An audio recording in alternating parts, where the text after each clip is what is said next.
நமக்கு கற்றுக் கொடுத்திருக்கிறது. மண்ணுக்குரிய எல்லா குணமும் நமக்குள்ள இருக்கு. நீங்க யோசிச்சு பாருங்க, நம்ம அம்மா மாசமா இருக்கும்போது, கர்ப்பிணியாக இருக்கும்போது அவங்க மசக்கையில சாம்பல் சாப்பிடுவாங்க, மாங்காய் சாப்பிடுவாங்க.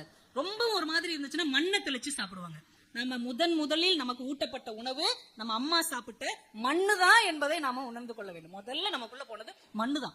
அதனாலதான் நம்ம குழந்தைய தவழும் போது காம்ப்ளான் சாப்பிடறதுக்கு முன்னாடி, பூஸ்ட் சாப்பிடறதுக்கு முன்னாடி இந்த மண்ணை அள்ளி நாம தின்றுக்கோம். ஏன்னா அது நம்ம கருவறையில் இருக்கும் போதே சாப்பிட்ட டேஸ்ட். நம்ம குழந்தைய பிறந்த வீட்டுல இருந்து புகுந்த வீட்டுல கொண்டு வந்து தொட்டில் கட்டும் போது அங்க இருந்து கொஞ்சம் மண்ணை எடுத்துட்டு வந்து அந்த தொட்டிலோட கட்டி வச்சிருப்பாங்க. ஏன்னா அந்த மண்ணின் வாசனை இந்த குழந்தைக்கு தேவைப்படும் என்பது நம்ம அம்மாவுக்கு தெரியும். நம்ம தவழ்ற வயசுல மண் அள்ளி சாப்பிடுவோம். சைக்கிள் பழகுற வயசுல கீழே டொம்முன்னு விழுந்து இந்த இடத்துல சராய்க்கும். உடனே நம்ம டாக்டரையும் நர்ஸையே தேட மாட்டோம். கப்புனு இவ்வளவு மண் அள்ளி அந்த காயத்துல ஒட்டிட்டு எங்கள் காயத்தை இந்த மண் ஆற்றும் என்கின்ற உண்மையை அந்த சிறு வயதிலேயே நாம உணர்ந்திருந்தோம். அப்படியே வளர்ந்து வர்ற காலத்துல நமக்கு ஏதாவது ஒரு திறமை இருந்து பக்கத்து வீட்டுக்காரங்க பொறாமப்பட்டாங்கன்னு நம்ம என்ன செய்வாங்க, அவங்க காலடி மண் எடுத்து நமக்கு திருஷ்டி சுத்தி போடுவாங்க.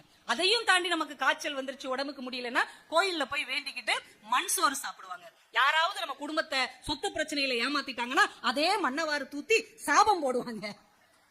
நம்ம வேற ஊருக்கு பஞ்சத்தின் காரணமா போக வேண்டியிருந்தா பிடி மண் எடுத்து வந்து நம்முடைய குலதெய்வத்தை போகிற எல்லா ஊரிலும் நிர்மாணம் செய்யக்கூடிய ஆற்றல் அந்த மண்ணுக்கு இருக்கிறது. கடைசி காலத்துல சாக கிடக்கும் போது அந்த மனுஷன், அந்த தாத்தா, அந்த கிழமை உசுருக்கு போராடிக்கிட்டு இருப்பான். அந்த ஜீவன் பூமிக்கும் வானுக்குமாக இழுத்து கொண்டே இருக்கும். கூட இருக்கிறவங்க சொல்லுவாங்க, எல்லா பேரம்பேத்தையும் வந்து பால் ஊத்துங்கடா ஊத்துங்கடான்னு. ஊத்த அவர் அப்படியே தான் கிடப்பாரு. ஏன் அவருக்கு திருநெல்வேலி அல்வானா ரொம்ப பிடிக்கும், வாங்கிட்டு வந்து கரைச்சு ஊத்துங்க, அதையும் ஊத்துவாங்க. அப்பயும் அப்படியே தான் கிடப்பாரு. தங்கத்து மேல அந்த மனுஷனுக்கு ஆசையா, தங்கத்தை உரசி ஊத்துங்க, அதையும் ஊத்துவாங்க.